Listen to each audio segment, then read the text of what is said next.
también me llamó la atención porque le he dicho es que en un momento se convocó, yo nunca vi publicitado una convocatoria para formar un nuevo constituyente. Pero no es el estatal, no, es el federal. Es el federal, entonces...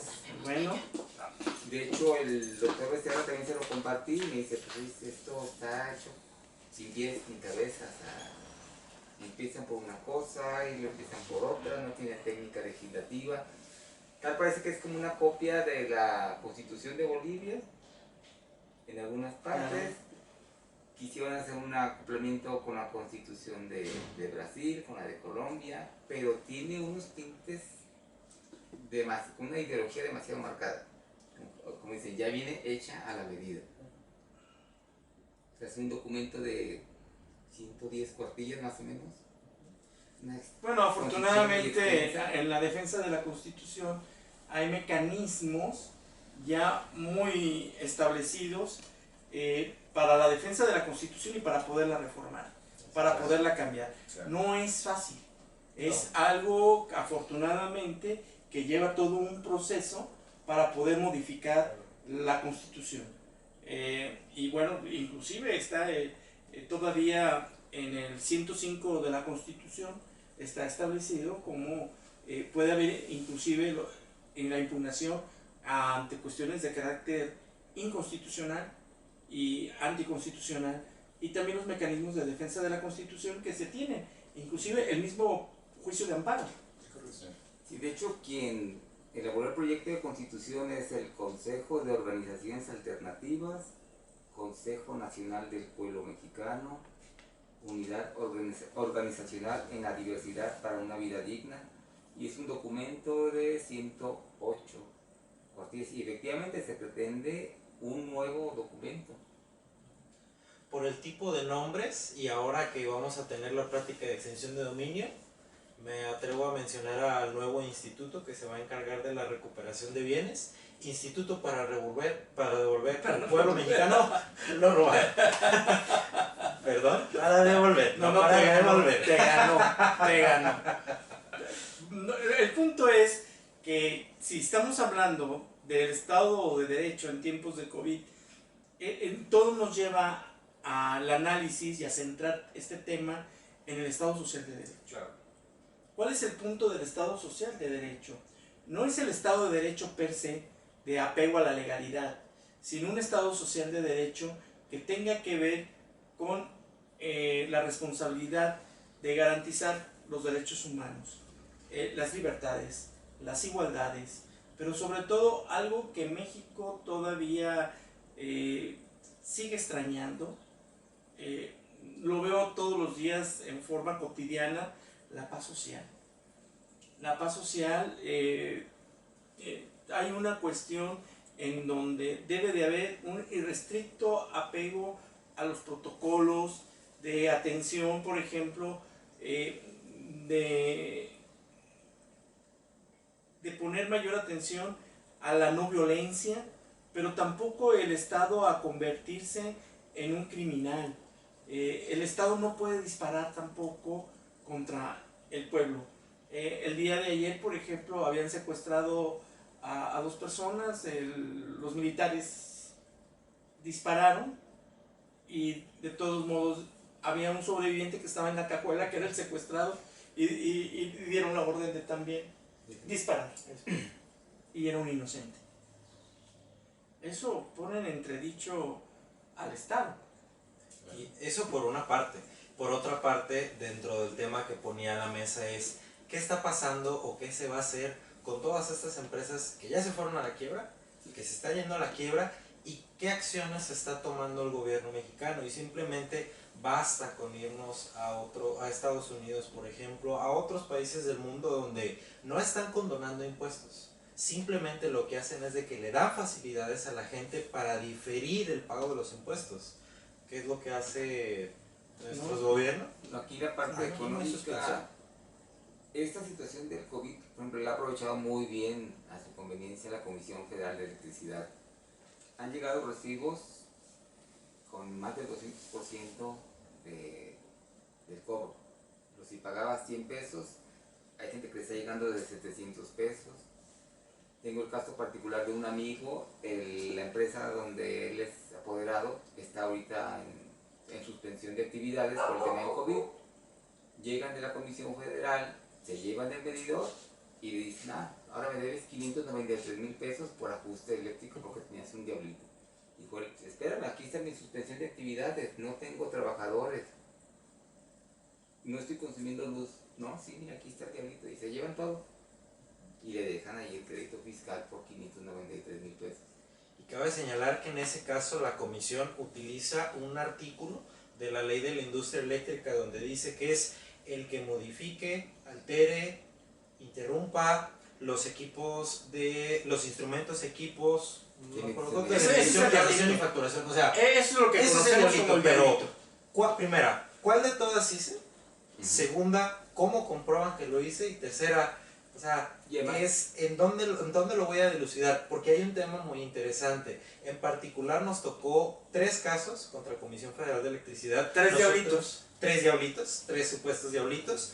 Y nosotros consideramos que era un acto de carácter administrativo.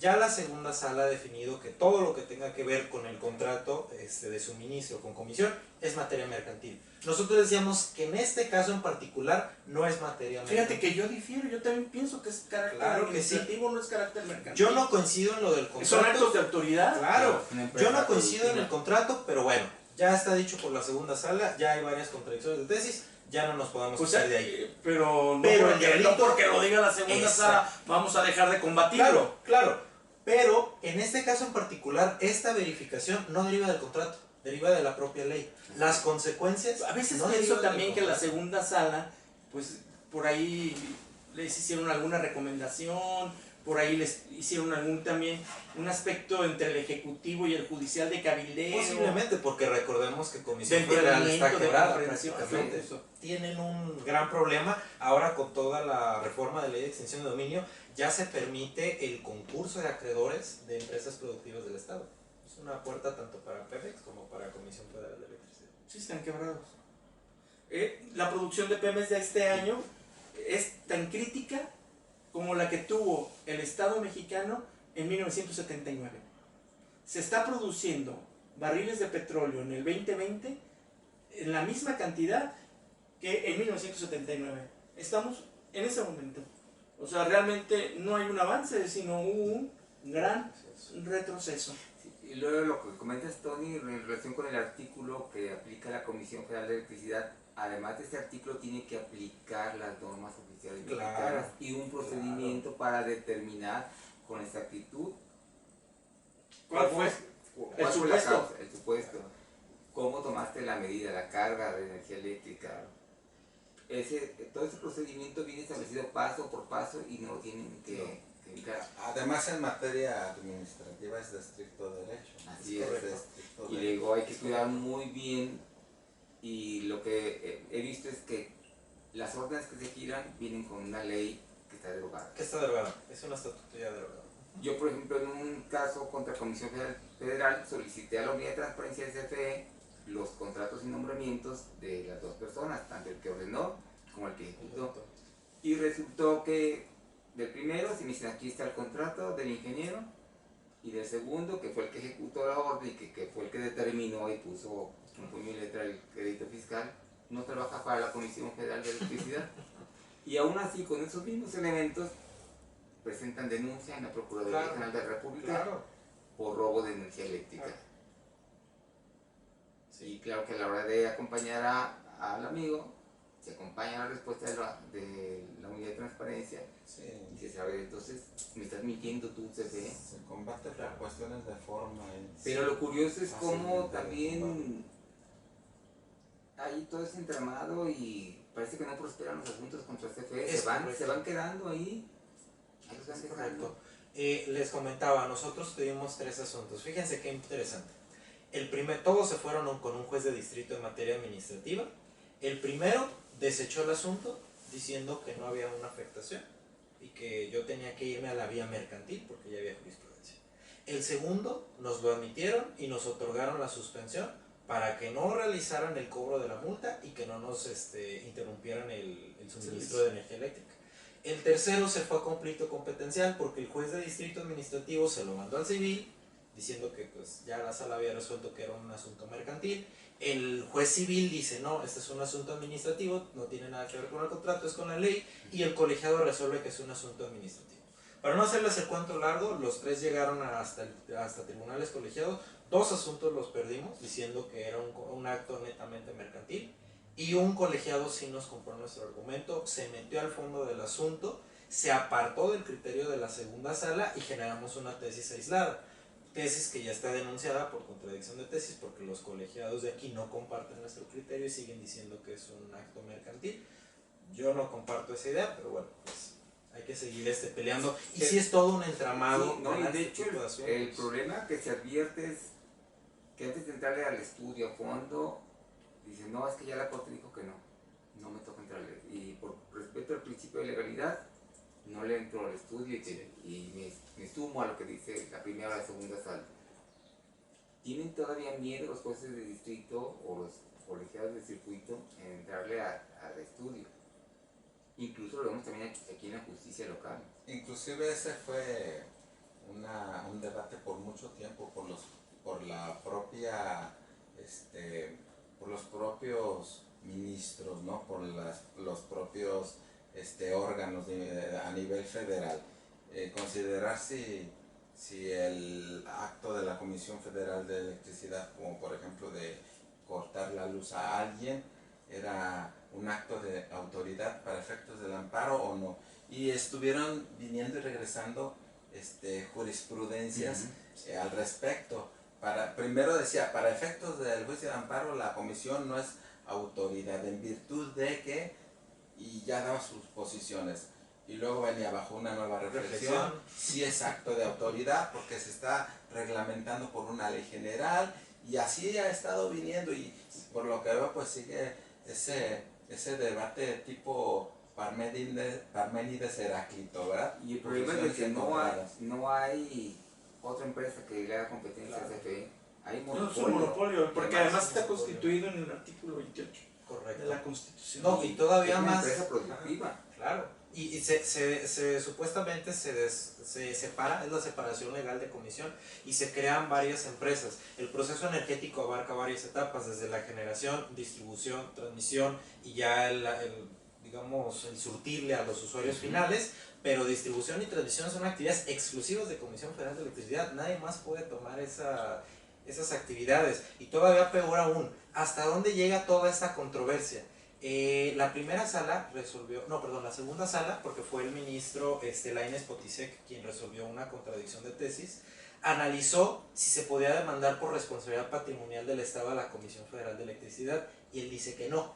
Él dice que lo correcto es la vía civil, objetiva. Eso me parece muy crítico, porque en civil yo puedo cobrar daños punitivos y yo fácilmente me puedo acabar a Comisión Federal de Electricidad. ¿Y te irías contra quién? Pero además, no importa la nueva naturaleza de la comisión, si es particular, si está en igualdad de mercado, eso no importa. Es un ente federal, es un ente que está supervisado por la Comisión Reguladora de Energía, por la Secretaría de Gobernación, por varios entes. Y segundo, es el único que presta el servicio público. Claro que es sujeto de la ley de responsabilidad patrimonial, y aun si fuera particular, la ley federal toca supuestos donde entran los particulares y entra la autoridad supervisora. ¿Por qué me voy a ir a la vía civil, objetiva, donde no tengo que acreditar un actuar irregular, simplemente el uso de sustancias peligrosas, que usar la luz ya tal cual da la responsabilidad, y acabarme a una empresa que prácticamente pues está quebrada, ¿no? Entonces, sí es un tema muy interesante. Y bueno, ¿por qué traemos todo esto a colación? Porque, como bien dice José Luis, en estos casos, si hay un abuso, ¿a dónde me voy a demandar? A un tribunal mercantil. Uy, pero pandemia, la justicia está cerrada. La justicia está cerrada. Ahí ese es el punto, ¿no?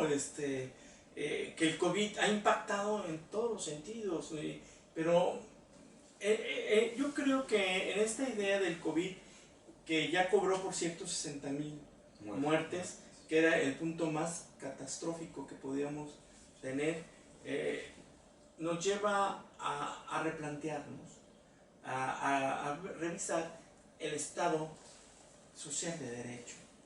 Y por eso está este tema, el Estado de Derecho en los tiempos de COVID. porque la pandemia ahora sí que vino a desenmascarar una situación en la que estábamos viviendo en una cuestión de carácter enunciativo, meramente programático, pero que no tenía una eficacia. ¿Y cuál sería, por ejemplo, la conclusión? Pues la conclusión es que los derechos humanos son para ejercitarse. ¿Y cómo se ejercitan? En la medida en que los exigimos, en la medida en que denunciamos, en la medida en que nos inconformamos. ¿O cuál sería tu opinión? Bueno, en realidad, platicando sobre el Estado de Derecho y la eficacia de los derechos humanos, en la realidad vemos que hay una gran eficacia de los derechos humanos. Los derechos humanos no deben de ser un simple catálogo de buenas intenciones, deben de ser disposiciones obligatorias, vinculantes. Pues así, por ejemplo, la Comisión Americana sobre Derechos Humanos, que es una de las más socorridas para la defensa de los mismos, es vinculatoria. Sin embargo, vemos en la realidad que en el caso del Estado mexicano, que emite jurisprudencia, una de sus jurisprudencias dice que a la jurisprudencia no se le puede aplicar control difuso. Eso es ridículo, porque es parte del pacto internacional, Del bloque de constitucionalidad. y es parte de la Convención de Viena sobre el derecho de los contratos, en su artículo 27, que dice: un Estado por ningún pretexto puede acudir al derecho interno para no cumplir con esta convención o con una convención de derechos humanos. Y el Estado mexicano lo hace. ¿Pero qué pasa? Bueno, pues es que los gobernantes no tienen estos conocimientos y no se van a impugnar pues esa situación que sale del derecho interno hasta la Corte Interamericana sobre Derechos Humanos, que es donde finalmente se ganan esos casos. Pero específicamente en relación a esto de los abusos, de que se cobra más luz en tiempos de COVID, bueno, las directrices del Acuerdo 1 de 2020 de la Corte Interamericana de Derechos Humanos, que ya lo toma, ha planteado que el Estado tiene la obligación de disminuir los efectos de la pandemia en relación a la economía de los gobernados y sobre todo pues de los que cursan con COVID, de tal manera que debería de haber una suspensión de pagos, una disminución y no ese uso, por el contrario, que en la realidad Es que es un